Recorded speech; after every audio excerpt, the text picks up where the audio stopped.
नमस्कार, आप live series देख रहे हैं और मैं हूँ आपके साथ रिया। आज हमारे साथ बिहार की जानी मानी ईएनटी स्पेशलिस्ट और डॉक्टर रश्मि प्रसाद मौजूद है। डॉक्टर साहिबा पारस एचएमआरआई पटना में कार्यरत है और हेड एंड नेक सर्जन भी है। तो डॉक्टर साहिबा, बहुत बहुत स्वागत है आपका हमारे चैनल में। Thank you so much.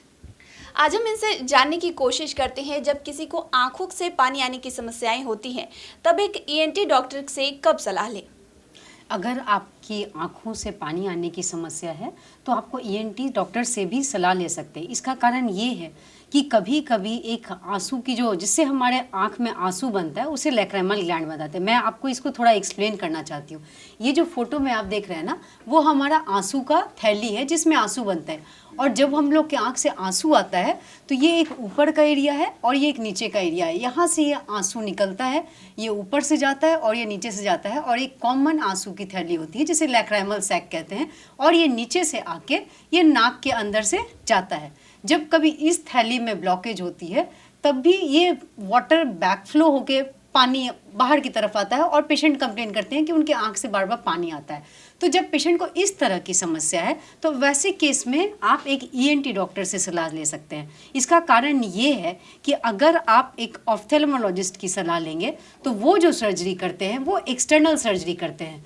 ये फोटो में फिर से आपको यहाँ लेना चाहूँगी कि वो जो सर्जरी करेंगे तो ये यहाँ पे एक चीरा लगाते हैं और वहाँ से फिर थैली को खोल के इस एरिया को और फिर उसको एक दो टाँका लगाते हैं। तो ये जो सर्जरी होती है तो उसमें आपके चेहरे पे स्कार आता है और उसमें एक दो स्टिचेस आते हैं, और पोस्ट ऑप स्टिच जैसे कि आपने सर्जरी कराई तो जैसे बाकी की जो सर्जरी होती है उसी तरह से इस सर्जरी में भी कॉम्प्लिकेशंस हो सकते हैं। जैसे कि जहाँ पे ऑपरेशन किया गया है वहाँ पे इन्फेक्शन हो सकता है, वो वुंड को केयर करना पड़ता है।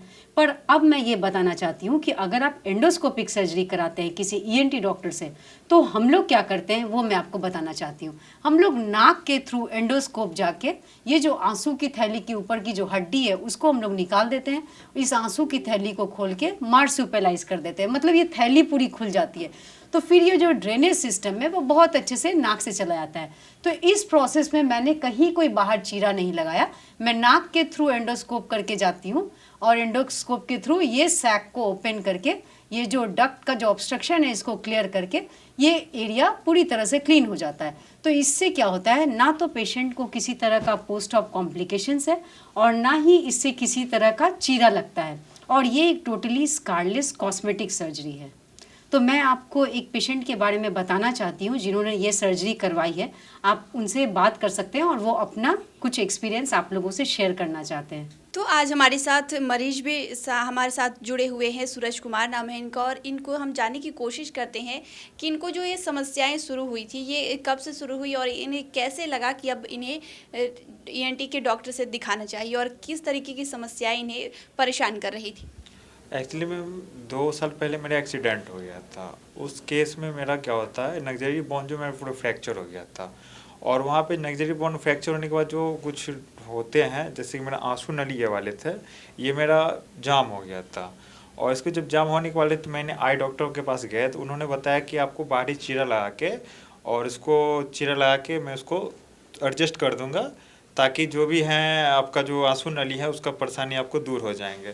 मैंने फिर देखा कि नहीं, मेरे फेस पे कुछ दागे आ जाएंगे, इसलिए मैंने यूट्यूब पे सर्च किया। यूट्यूब पे सर्च करने के बाद रश्मि मैम के बारे में हमें पता चला, तो मैंने पारस हॉस्पिटल में आके मैम से सलाह लिया और मैम ने बताया कि आपको एंडोस्कोप के द्वारा जो है आपको सर्जरी कर दिया जाएगा।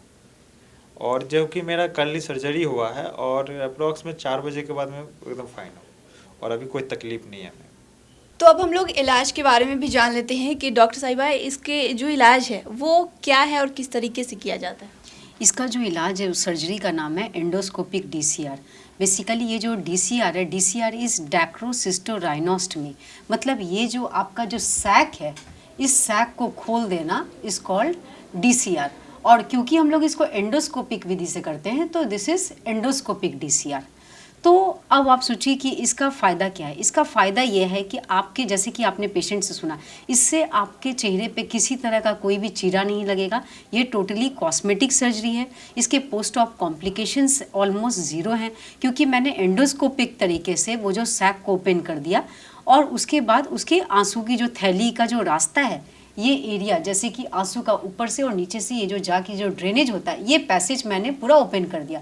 तो अब आप देखिए, कहीं भी ब्लॉकेज की कोई समस्या नहीं है, कहीं कोई एक्सटर्नल स्कार मार्क नहीं है, पेशेंट को किसी तरह का कोई कॉम्प्लिकेशन नहीं है, और ना ही कुछ ब्लीडिंग होती है, और ना ही पेशेंट का नेज़ल पैक किया जाता है। किसी पेशेंट में जिनकी कभी ब्लीडिंग टेंडेंसी होती है, वो अलग अलग पेशेंट अलग अलग रिस्पॉन्स करते हैं। तो वैसे पेशेंट के लिए सेम डे सर्जरी वाले दिन नाक में पैक एक साइड डाल दिया जाता है, जिस साइड की ऑपरेशन होती है, और नेक्स्ट डे उस पैक को निकाल दिया जाता है, और फिर बाद में किसी तरह की पैक की कोई ज़रूरत नहीं रहती है। ऑपरेशन के बाद 4-5 डेज़ का एक एंटीबायोटिक का कोर्स दिया जाता है। उसके बाद ना तो उन्हें आँख में किसी तरह की ऑपरेशन के बाद कोई पट्टी लगाने की ज़रूरत होती है, ना ही आँख में किसी तरह का चश्मा लगाने का ज़रूरत होता है। इसीलिए मैं बता रही हूँ कि ये जो एंडोस्कोपिक DCR है, ये basically painless scarless cosmetic surgery है। और इस सर्जरी के बारे में मैं ये बताना चाहती हूँ कि जब मैं पहले मुंबई में प्रैक्टिस करती थी, तो वहाँ पे ये एक सर्जरी एक बहुत ही आम समस्या सर्जरी थी। कहने का मतलब है कि लोगों को ये जो आँख से पानी आने की समस्या, ये बहुत ही एक आम समस्या है। और जब मैं मुंबई में थी, तो जब इस तरह की समस्या तो आँख में जो पानी आती है, वो पेशेंट्स बेसिकली आँख वाले डॉक्टर के पास जाते हैं। और मैं ये नहीं कह रही हूँ कि उनको ENT से ही परामर्श लेनी चाहिए, क्योंकि आँख से पानी आने की बहुत सारी समस्या हो सकती है। बट जहाँ ये समस्या है कि आपके लैक्राइमल सैक का ब्लॉकेज है, तो मैं आपको ये सजेस्ट करूंगी कि आपको एक ENT डॉक्टर से परामर्श लेनी चाहिए, क्योंकि हम लोग मुंबई में ये सर्जरी बहुत ही फ्रीक्वेंटली करते थे। क्योंकि अगर इस तरह का केस जब ऑफ्थेल्मोलॉजिस्ट के पास जाता था, तो वो बेसिकली पेशेंट को ENT डॉक्टर के पास रेफ़र कर देते थे। बट जब से मैं ये पटना में आई हूँ, मुझे लगता है कि शायद लोगों में ऐसा अवेयरनेस नहीं है कि अगर आँख से पानी आए तो उन्हें एक ENT से भी राय लेना चाहिए। तो मैं बस ये चाहती हूँ कि लोगों में, पटना के लोगों को भी ये जागरूकता आनी चाहिए कि अगर आपके आँख से पानी आता है, तो आप एक बार ENT डॉक्टर से भी ज़रूर सलाह ले लें। तो शुक्रिया डॉक्टर साहिबा, जो आपने हमारे साथ जानकारी साझा की, उसके लिए बहुत बहुत शुक्रिया। Thank you so much. तो आप डॉक्टर रश्मि प्रसाद को सुन रहे थे, जिन्होंने इंडोस्कोपी DCR के बारे में हमारे साथ जानकारी साझा की है। इन्होंने ये बताया कि ये सर्जरी कितनी आम तरीके से हो जाती है। तो इस विषय में आपकी क्या राय है, हमें कमेंट कर ज़रूर बताएं। चैनल को सब्सक्राइब करें, फेसबुक पेज को लाइक करें। वीडियो देखने के लिए आपका शुक्रिया।